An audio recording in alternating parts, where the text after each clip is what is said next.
Comment tu l'as vécu cette césarienne? Très mal, parce que j'étais partie pour du physio. Ok. Donc je me suis retrouvée avec l'hypermédicalisation alors que c'était vraiment tout ce que je voulais éviter. J'ai l'impression qu'il n'y a personne concrètement qui m'a pris un peu en main à me dire ok, on va faire tel protocole, on va faire ça. On m'a donné des informations un peu vagues et je trouve que c'est pas facile en fait. Du coup, est-ce que tu as des choses qui te gênent? Depuis quelques temps, c'est assez récent, mais pendant les rapports sexuels, j'ai mal en profondeur. Ok. Alors j'ai remarqué que c'était pas tout le temps au même moment de mon cycle. C'est assez désagréable. Alors j'ai eu une kéloïde, elle a été boursouflée. Elle est encore assez épaisse, elle s'est un petit peu élargie. À 20 mois, normalement, elle devrait plus être violacée en fait. Tu m'as parlé d'un transit un peu ralenti, donc moi je vais aller quand même regarder. Et vous avez vu sa tête? Est-ce qu'il y a une différence entre ce côté et ce côté? Oui, ça aspire plus là. Ah, ça travaille plus là. Oui. Je me sens mieux parce que ça bouge mieux. Moi, j'ai une restriction de mobilité justement sous mes doigts. Oui. Non, il y a des petites choses à bosser. Bonjour et bienvenue dans cette nouvelle vidéo pour une analyse abdominale. Aujourd'hui, je reçois Paola. Bonjour. Comment vas-tu? Ça va très bien. Merci d'avoir accepté de participer à cette vidéo. Le principe, en fait, c'est d'essayer de reproduire le plus possible ce qui se passe en cabinet de kinésithérapie, en fait. Même s'il n'y a pas toujours 2-3 caméras et des spots qui nous éclairent autant. Mais c'est de vous faire ressentir un petit peu comment ça peut se passer, la façon dont je travaille dans mon cabinet. Donc, on part sur une vidéo qui s'enchaîne. Peut-être qu'il y aura des coupures, peut-être que vous n'aurez pas toutes les infos parce que c'est Paola qui maîtrise ce qu'elle voudra vous partager pour la suite.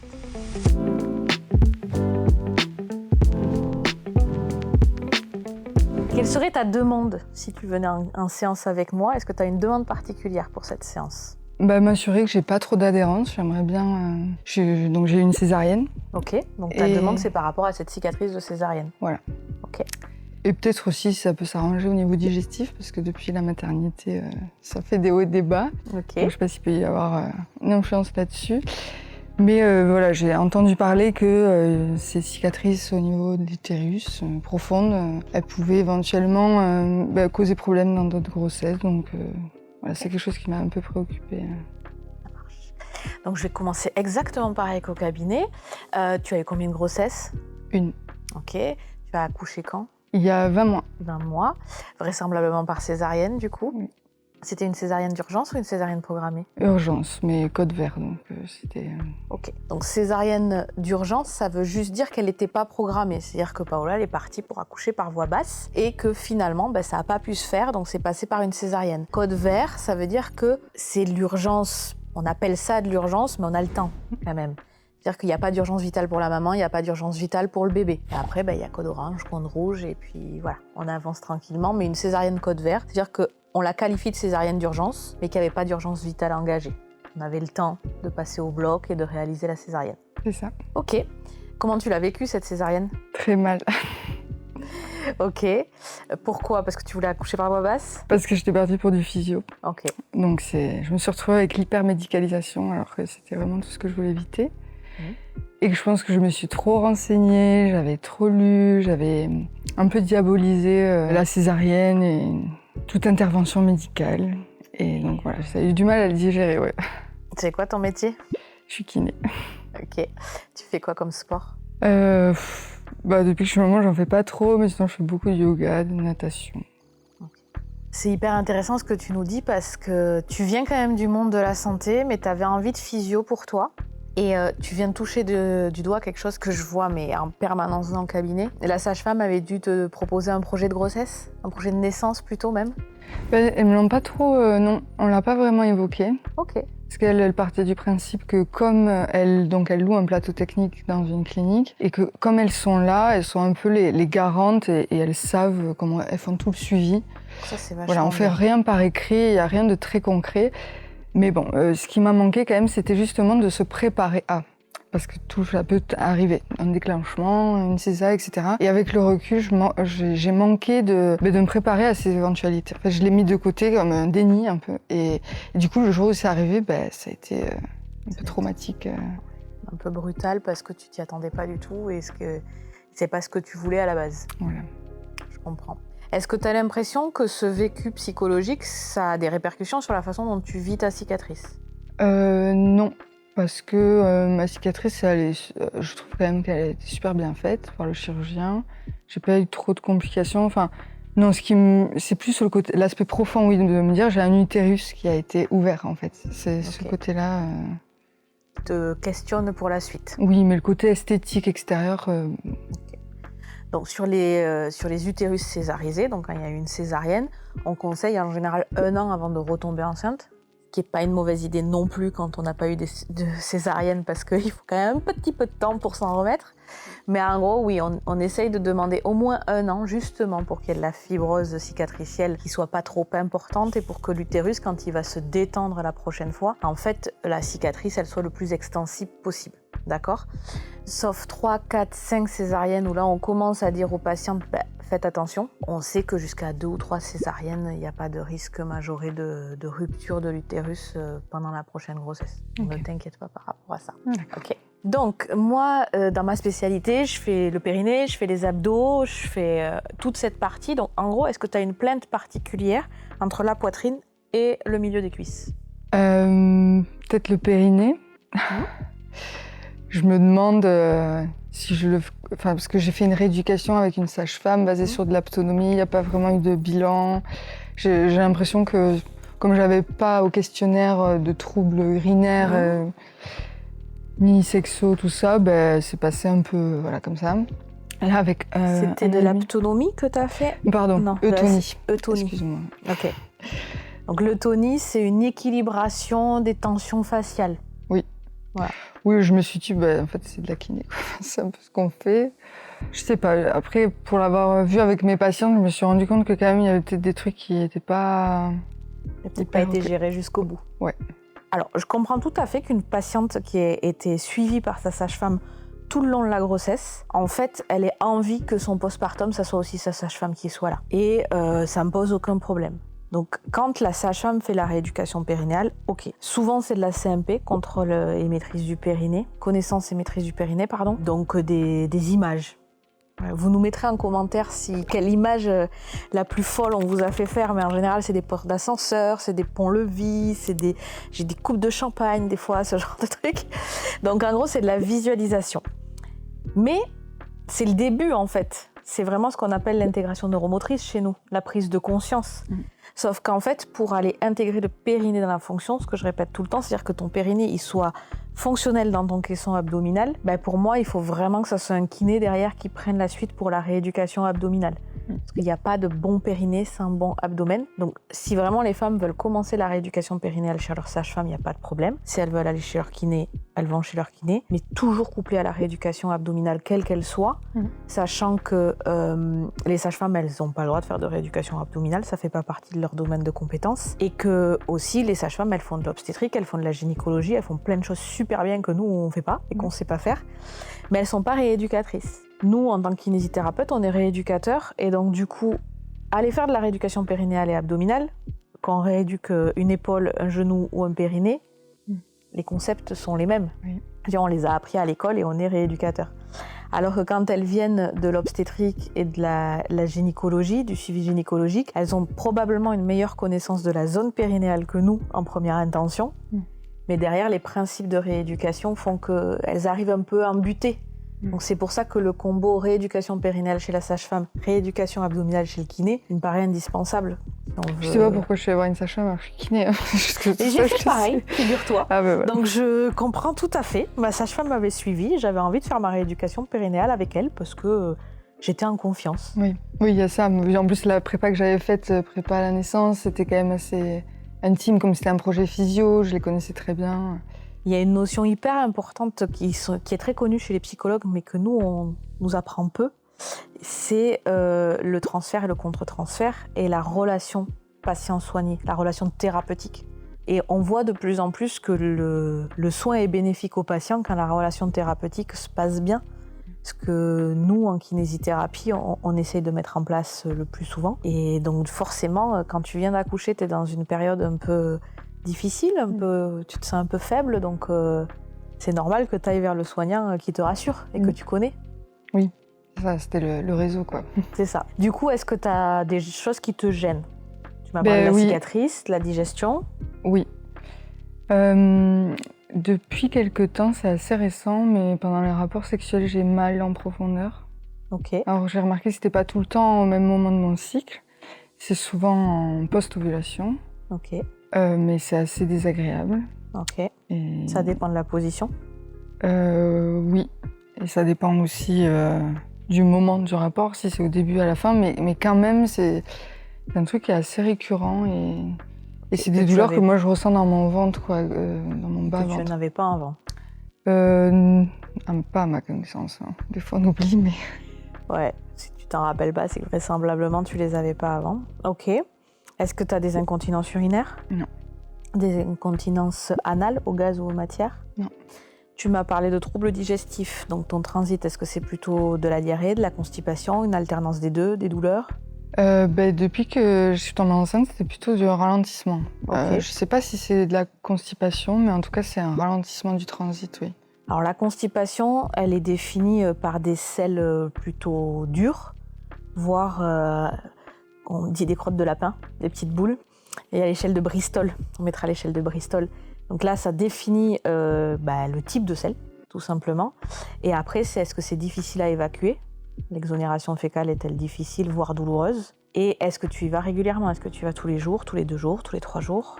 Ok, je pense pas avoir les signes de constipation que tu dis, c'est juste que comparé à avant... c'est plus ralenti. C'est plus ralenti, mais Ok. bon, il n'y a pas de douleur, de ballonnement. Mais juste avant l'accouchement, j'ai fait un test, j'ai plus de flore vaginale.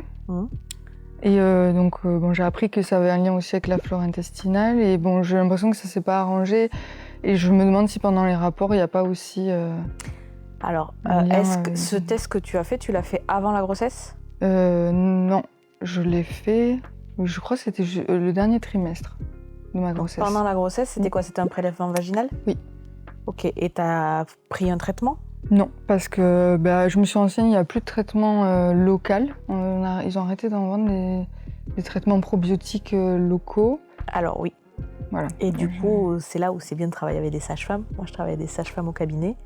Et en fait, tu as des probiotiques par voie orale. Et en fonction des probiotiques, quand c'est des probiotiques spécifiques pour la flore intime, donc déjà, tu recharges le microbiote intestinal. Et d'une certaine manière, ça vient aussi recharger ton microbiote vaginal. Donc ça, c'est la base. Mieux manger et prendre des probiotiques. Mais déjà, mieux manger, avoir des aliments prébiotiques qui vont nourrir ton microbiote. Renforcer ton microbiote en prenant des aliments probiotiques ou des compléments alimentaires probiotiques. Et ceux qui sont spécifiques pour la flore vaginale, en fonction de ta flore, donc il faut faire un prélèvement vaginal et voir comment est la flore. En fait, pendant 15 jours, tu peux mettre les gélules en intravaginal. Oui, alors on m'a dit ça, la sage-femme m'a dit ça, j'en ai parlé à ma pharmacienne. En fait, j'ai l'impression qu'il n'y a personne concrètement qui m'a pris un peu en main à me dire « Ok, on va faire tel protocole, on va faire ça ». On m'a donné des informations un peu vagues et je trouve que c'est pas facile en fait, parce que c'est un monde que la science visiblement ne maîtrise pas non plus parfaitement. Le microbiote, c'est un truc assez nouveau. Alors, il y a plusieurs informations de ce que tu dis et tout est juste. Déjà, la médecine actuelle prend assez peu en considération la santé de la femme. Voilà. Pourquoi? Parce que déjà, la médecine actuelle, elle fait de l'urgence vitale. La médecine actuelle veut que les gens ne meurent pas, en première intention. Et après, ils ont des chiffres. Soit tu es au-dessus et tu es dans la clinique et c'est pathologique, soit tu es en dessous, tu es infraclinique et on ne sait pas trop quoi faire. Et les femmes, on est chiantes parce que on est toujours un petit peu au-dessus, un petit peu au-dessous, on a des cycles. Donc c'est pas toujours pareil. Et c'est vrai que là, pour moi, c'est la sage-femme qui s'occupe de la physiologie féminine, qui doit accompagner les patientes. Moi, je sais, dans le cabinet pluridisciplinaire où je suis, c'est les sages-femmes qui font ça. On est accompagné aussi avec une praticienne de santé naturelle, une naturopathe, qui est très très pointue sur la micronutrition en général et sur les éléments de santé naturelle, mais qui passe après la sage-femme. Ça, la sage-femme, elle s'assure qu'il n'y a rien de pathologique. Et quand on est dans le physiologique, mais qui est déséquilibré et qui entraîne des gènes, on a des solutions à proposer. Et en fait, comme la santé à l'heure actuelle aime bien la norme, tout ce qui est probiotique par voie vaginale, en fait, qui existait avant, qui était même fabriqué et vendu pour ça, ils ont normé ça au niveau européen et ils ont dit en France on fait plus ça parce qu'au niveau européen on a dit que ça changeait pas grand chose. Et ce qui est vrai, c'est-à-dire qu'aller mettre des gélules pour améliorer la flore vaginale, mais ne pas faire attention à sa flore intestinale, ça sert à rien. Donc c'est un tout. Donc là, le test dont tu me parles, il remonte quasiment à 2 ans. Donc là, en fait, on pourrait imaginer que tu pourrais en refaire un. Maintenant, tu m'as parlé des douleurs au rapport, mais tu m'as parlé des douleurs au rapport au fond du vagin.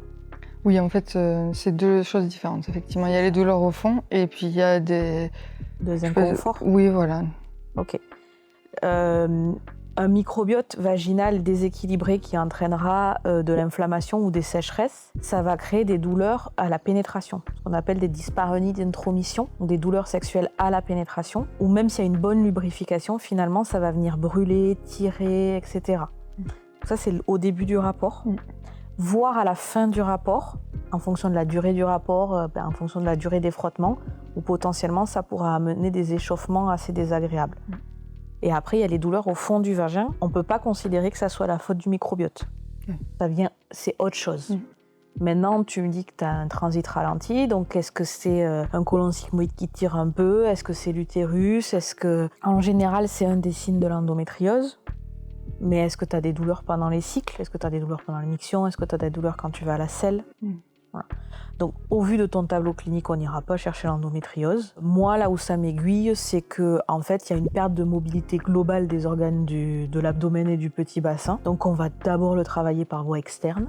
Potentiellement, te guider sur des postures de yoga, puisque tu m'as dit que tu aimais ça. Des inversions, pourquoi pas? Je ne sais pas si tu fais ça. Des respirations, des postures qui ne soient pas trop dures pour toi. Des postures où tu es plutôt dans le confort, pour justement amener de la mobilité. Parce que si tu dois trop te gainer et si tu dois trop être rigide dans la posture, tu n'amèneras pas de la mobilité au niveau du petit bassin. Et après, en dernière intention, on pourrait travailler par exemple en interne pour aller redonner de la mobilité. Moi, je vais travailler la mobilité de l'utérus par rapport à la vessie, de l'utérus par rapport au rectum et au côlon sigmoïde, tous ces organes en fait. Comme on fait travailler les plans de glissement sur une scapula, par exemple, omoplate. On dit omoplate. Tout ça, c'est des plans de glissement. Donc, nous, on se comprend. On va vous l'expliquer. En fait, c'est qu'il y a des articulations, un coude. Voilà. C'est dans une capsule articulaire. Il y a du liquide, la synovie, et ça glisse et ça coulisse. Il y a des endroits comme l'omoplate, justement, c'est pas une vraie articulation. C'est-à-dire que ça vient coulisser avec du muscle, des fascias, ce qu'on appelle des plans de glissement. Et vos organes à l'intérieur du ventre, c'est un peu pareil, en fait. Il y a l'organe, il est entouré d'une poche, il est entouré alors, soit il est en intrapéritonéal, soit il est en extrapéritonéal, mais en tout cas, on a besoin que ça bouge à l'intérieur. Et si ça bouge pas bien, s'il y a des pertes de mobilité, ça peut potentiellement entraîner le genre de douleur que tu décris, puisque forcément, dans les rapports sexuels, tu parles de la pénétration, du coup, quand il y a une pénétration, en fait, le vagin, il est distendu, surtout si c'est au fond. Et en fonction, je t'ai posé une question en fonction des positions dans le rapport, parce que je suppose qu'en fonction de certaines positions, comme l'Amazone où tu es dessus, ou comme la levrette qui vont beaucoup plus loin, en fait, qui entraîne une pénétration plus profonde, ça étire encore plus les tissus, ça a encore plus besoin de bouger, et potentiellement, c'est ça qui fait mal. Ok. Est-ce que tu as d'autres questions ou est-ce que tu veux que je t'examine? Non, je crois que c'est bon, on a fait le tour. On passe à l'examen clinique? Oui. Super, merci. Avant de continuer cette vidéo, je voudrais vous présenter mon partenaire du jour. En effet, cette vidéo est en collaboration commerciale avec LPG Médical, au plus proche des kinésithérapeutes depuis presque 40 ans. Ils sont là pour aider au mouvement, que ce soit avec le Uber 360 ou que ce soit avec le Cellu M6 qui mécanise vos tissus, qui améliore l'aspect de vos cicatrices et qui travaille tout ce qui a trait à la peau. Merci à mon partenaire LPG Médical de me permettre de créer du contenu pour vous amener plus d'informations pour prendre soin de votre santé. On se retrouve dans cette deuxième partie de vidéo pour l'examen clinique. C'est ce qui vient compléter l'anamnèse, donc la discussion qu'on avait eue juste avant, pour que maintenant que j'ai la demande de la patiente, qu'on a pu discuter, je puisse voir son corps parce que quand même c'est la base. Est-ce que s'il te plaît, tu peux monter ton sweat et descendre du coup pour qu'on voit la cicatrice de césarienne. Voilà, donc elle est assez basse. Est-ce que toi, il y a quelque chose qui te gêne sur la cicatrice? Alors j'ai eu une kéloïde, elle a été boursouflée et en fait j'ai pas fait grand chose à part le massage. Ok. Donc moi, ce qui m'indique qu'effectivement, elle a eu ce qu'on appelle une cicatrice hypertrophique, exactement, c'est qu'elle est encore assez épaisse, elle s'est un petit peu élargie, pas épaisse en hauteur, mais large plutôt. Elle est encore un petit peu violacée. À 20 mois, normalement, elle devrait plus être violacée, en fait. Elle devrait déjà avoir passé le cap. On est censé être sur la fin du remodelage, donc la fin de la cicatrice définitive. Est-ce qu'elle te fait mal? Non. Ok. Est-ce que tu peux engager tes abdos, s'il te plaît? Très bien. et relâcher. Est-ce que tu peux inspirer, souffler, rentrer le bas du ventre. Très bien. Et tu relâches. Ok, on va passer sur la table. Donc on se retrouve allongé, je vais continuer mon bilan. Donc la cicatrice, on a vu qu'elle avait hypertrophié, qu'elle était encore un petit peu violacée. Moi ce qui m'intéresse de savoir, c'est si les plans cicatriciels, ils bougent entre eux. Donc vraiment, quand on fait une césarienne, il y a la peau, les fascias, les muscles, l'utérus, enfin vraiment il y a plein de couches, c'est des lasagnes quoi. Il y a vraiment plein de couches. Et donc moi ce qui m'intéresse au niveau fonctionnel, c'est que ça bouge bien. Donc est-ce que ce que je suis en train de faire, déjà ça fait mal? Moi, j'ai un petit point d'appui ici, là. Alors là, je sens pas, mais au début, c'était là que c'était adhéré. Ok, Je d'accord. crois qu'il a fermé. En fait, ils ferment des deux côtés. Ils Ok. font plusieurs. En fait, ils recousent plan par plan. Et souvent, je sais pas si tu as eu des agrafes. Oui. Donc après, ils mettent des agrafes. Mais après, plan par plan, ils recousent un plan, ils recousent un autre plan, ils recousent un autre plan, justement pour que la lasagne puisse bouger. Parce que s'ils recousent tous les plans entre eux, ben, en fait, même en kiné, on pourrait rien faire. Tu m'as parlé d'un transit un peu ralenti, donc moi, je vais aller quand même regarder. Et vous avez vu sa tête. Je suis sur un côlon descendant, la côlon sigmoïde. Je vais pas me concentrer à la première séance sur ça parce qu'il y a la cicatrice. Oui. Non, il y a des petites choses à bosser. Donc je vais pas axer la vidéo d'aujourd'hui sur ça, mais il y aurait du travail. Si le travail abdominal vous intéresse, on parle traditionnellement de travail viscéral. Je vous mets la vidéo juste ici de la première analyse abdominale où Isabelle est passée entre mes mains et elle s'en rappelle encore, je crois. Est-ce que t'as encore mal? Oui, c'est horrible. C'est désagréable. Donc ça, on le laissera pour la prochaine séance. Là, sur la cicatrice, moi j'aurais tendance à aller vouloir défibroser ici en profondeur. Voilà. Est-ce que ça a un lien avec ta digestion ou pas? J'ai pas la réponse, en fait. Mais en tout cas, voilà, moi je sens des points d'adhérence.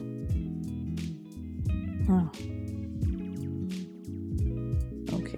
Avec la petite particularité que là, on est sur la kiné diffusable, on est sur la kiné pour vous expliquer. Quand je travaille la cicatrice chez moi, dans mon cabinet, j'ai des gants, d'accord ? Principalement pour me protéger à moi, parce qu'en fait, comme je fais le choix aussi d'avoir des ongles travaillés, pour des questions d'hygiène, en fait, je mets des gants pour éviter le passage de bactéries, on va dire, de patient à patient, mais aussi de patient à moi-même. Parce que cette zone, c'est le bas du ventre, donc en soi, il n'y a pas plus de bactéries qu'ailleurs. Mais même quand je travaille au niveau abdominal, moi, je travaille avec des gants. Ok, donc on commence direct par le CELU. Tu connais le CELU ou pas du tout? Je crois. Tu l'as déjà vu quelque part? Oui, parce qu'en postpartum, pas immédiat, mais je crois qu'à 2 mois, je suis allée faire avec la petite tête là. Ok. Moi, je vais pas commencer avec celle-ci. Je pourrais dans l'absolu, mais vu que le point d'adhérence, il est assez petit, je vais prendre, hop, ça. Donc, on est sur une cicatrice qui est ancienne, donc il n'y a plus du tout d'œdème. Là, je vais choisir inflammation. Je vais, hop. Du coup, la tête étant plus grosse, on va pas forcément dessus. Ça va pas faire tout à fait le même bruit normalement. Sachant que là, c'est vraiment pour mobiliser. Parce que ça fait mal. Voilà, le tissu, en fait, ta peau, elle rentre dans la tête d'aspiration. Et l'idée, c'est ce qu'on appelle mécaniser. Donc là, je suis à 0 d'aspiration. Il n'y a pas du tout d'aspiration parce qu'on ne veut pas aller tirer sur les tissus pour faire de l'hypertrophie. On ne veut pas de l'hypertrophie. On ne veut pas aller tirer sur les tissus, on ne veut pas amener trop de sang dans la zone et on ne veut pas qu'ils travaillent trop en fait. Au contraire, on veut les calmer et juste les mécaniser. Donc là, je les pose sur la zone que je trouve adhérente au bilan et je le fais travailler. Parce que tu as l'impression que ça fait mal. Non, je sens pas trop. Tu sens que c'est très léger. Oui. Est-ce qu'il y a une différence entre ce côté et ce côté? Oui, ça aspire plus là. Enfin, ça aspire pas, mais ça travaille plus là. Ah, ça travaille plus là Oui. que là. Là, un peu plus. Peut-être ça épouse mieux la forme, je sais pas. Ah, en fait, ça travaille. T'as l'impression que tu le sens mieux parce que ça bouge mieux. Moi, j'ai une restriction de mobilité justement sous mes doigts. Donc justement, tu le sens moins parce que ça fait une espèce de gros paquet qui bouge et que de l'autre côté, il y a plus les tissus qui sont différenciés.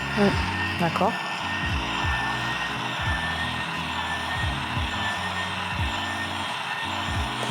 Donc ça, l'intérêt aussi de ces techniques, c'est qu'on peut les faire à distance de la cicatrice au début. Quand on ne veut pas trop aller toucher la cicatrice parce qu'il faut quand même qu'elle se referme et qu'il faut quand même qu'elle cicatrise normalement, on peut quand même travailler autour le drainage et on peut quand même travailler la mobilité des tissus sans aller toucher directement la cicatrice. Donc on a des techniques qui sont très protectrices, qui ne vont pas abîmer la cicatrice, qui ne risquent pas la désunion et l'ouverture, mais qui permettent de guider la cicatrisation du coup. Donc là, mon idée, c'est de travailler cette zone d'adhérence pour voir si tu as des répercussions sur ton transit et de calmer à fond cette hypertrophie pour que en fait, tu te retrouves avec une cicatrice le plus blanche possible à court terme. Okay. D'accord ?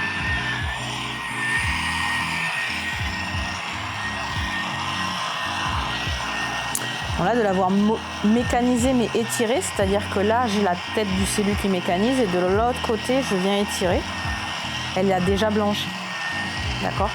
Parce que là, pour le coup, on veut la mettre en ischémie. On va lever le sang qui reste dans la cicatrice pour envoyer des informations au corps, comme quoi stop, en fait. On arrête de cicatriser, ça suffit. Et parce que c'est en boucle. C'est ça. L'hypertrophie, c'est ça, en fait. C'est ta cicatrice, elle s'est lancée et puis elle a pas assez envoyé de signaux au corps pour dire stop, là c'est bon, c'est fini. Tu vois ? 20 mois, c'est bon, c'est fini.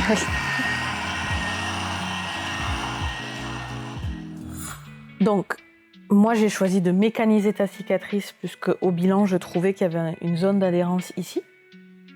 Quand je teste au palpé roulé, ça va, ça fait pas trop mal. On voit que ça se décolle bien. Donc finalement, c'est pas tous les plans entre eux qui sont collés, c'est juste une zone qui bouge un peu moins bien que les autres. D'accord ? Donc ça, moi dans la prochaine séance, ce que je ferai, c'est que j'irai encore un peu plus loin et je travaillerai sur toute la fosse iliaque gauche, là où tu as fait la grimace tout à l'heure, quand je suis allée appuyer et quand je suis allée toucher. Pour finir avec la cicatrice, on l'a mécanisée, elle est un petit peu plus blanche qu'au début de la séance.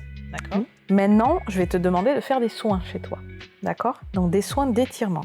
On va diviser la cicatrice en 2 zones. D'accord ? Donc tu poses tes doigts, pas plus lourd que du papier à cigarette, vraiment, t'écrases pas. Tu poses tes doigts, t'étires. Tu restes 30 secondes. Tu changes de côté, tu poses tes doigts, t'étires. Tu restes 30 secondes. Et tu fais ça 4 fois par côté. Donc tu as le temps de regarder la série en même temps, etc. Dans l'absolu, on se voit dans une semaine. On voit si la cicatrice, quand tu reviens, elle est blanche ou si elle continue à être rosée, un peu violacée comme au début de la séance. Soit elle est blanche, ça veut dire que les étirements suffisent. Soit elle est violacée et ça veut dire que t'as beau faire les étirements, ça perdure pas dans le temps. Donc là, on va aller mettre un pansement compressif ou un taping. Ce que l'on veut, c'est que soit par le pansement, elle est plus tout à fait hypertrophique. Donc on peut se permettre de mettre le tape. Si elle était un peu trop hypertrophique, on mettrait le pansement parce qu'il est un peu plus épais, il protège des UV, etc. Mais l'idée, c'est de venir en permanence légèrement étirer. Donc mettre en ischémie la cicatrice, donc bloquer les apports de sang pour que vraiment les informations qui passent au cerveau, c'est stop, on arrête de faire cicatriser cet endroit-là. Ok ?